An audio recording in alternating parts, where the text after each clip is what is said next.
नमस्कार, आप देख रहे हैं विजडम इंडिया न्यूज। दिल्ली सरकार ने सभी 1700 निजी स्कूलों को एक नए शुल्क विनियम कानून के तहत लाया है, जिसमें अभिभावकों की भागीदारी और शुल्क वृद्धि पर वीटो शक्ति के प्रावधान शामिल हैं।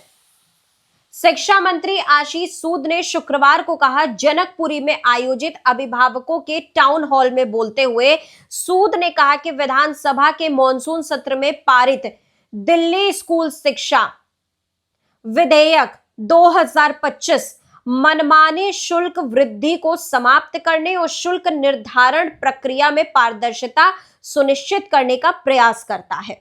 लगभग 200 अभिभावकों ने इस संवाद में भाग लिया, जहां मंत्री ने कानून के प्रमुख प्रावधानों के बारे में बताया, जिसमें नियमों का पालन न करने पर भी दंड भी शामिल है। एक आधिकारिक बयान के अनुसार सरकार की मंजूरी के बिना शुल्क बढ़ाने वाले स्कूलों पर 1 लाख रुपए से 10 लाख रुपए तक का जुर्माना लगाया जाएगा और अगर अतिरिक्त शुल्क वापस नहीं लिया जाता तो 2 गुना जुर्माना भी लगाया जाएगा। इस विधेयक में शिक्षा निदेशक को उप विभागीय मजिस्ट्रेट के सामने अधिकार भी दिए गए हैं, ताकि उल्लंघनों के खिलाफ एक समान कार्रवाई सुनिश्चित की जा सके।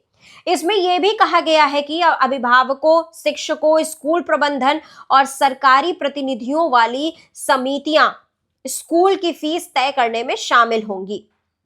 वहीं आगे सूद ने कहा कि नया कानून 1973 के नियमों की एक खामी को दूर करता है, जिसके तहत केवल 300 स्कूल ही फीस नियम के दायरे में आते हैं।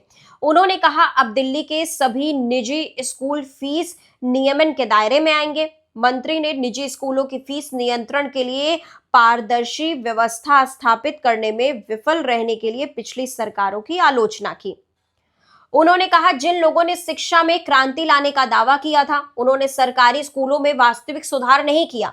उन्होंने आगे कहा कि कई अभिभावकों ने सार्वजनिक शिक्षा सुविधाओं की खराब स्थिति के कारण निजी स्कूलों को चुना। विधेयक के अनुसार फीस प्रस्तावों पर स्कूल स्तरीय समितियां द्वारा 15 जुलाई तक, जिला स्तरीय समितियां द्वारा 30 जुलाई तक निर्णय लिया जाना चाहिए और सितंबर तक अंतिम रूप दिया जाना चाहिए। यदि 45 दिनों के भीतर कोई निर्णय नहीं लिया जाता है तो मामला एक अपीलीय समिति को भेज दिया जाएगा। आगे सूद ने कहा कि शिक्षा के व्यवसायीकरण पर अंकुश लगाने और छात्रों के हितों की रक्षा के लिए अभिभावकों और शिक्षा विशेषज्ञों के साथ विचार विमर्श के बाद कानून का मसौदा तैयार किया गया है। तो देश दुनिया की बाकी खबरों के लिए आप लगातार जुड़े रहिए विजडम इंडिया न्यूज चैनल के साथ। चैनल को लाइक करें, सब्सक्राइब करें, शेयर करें, कमेंट करें।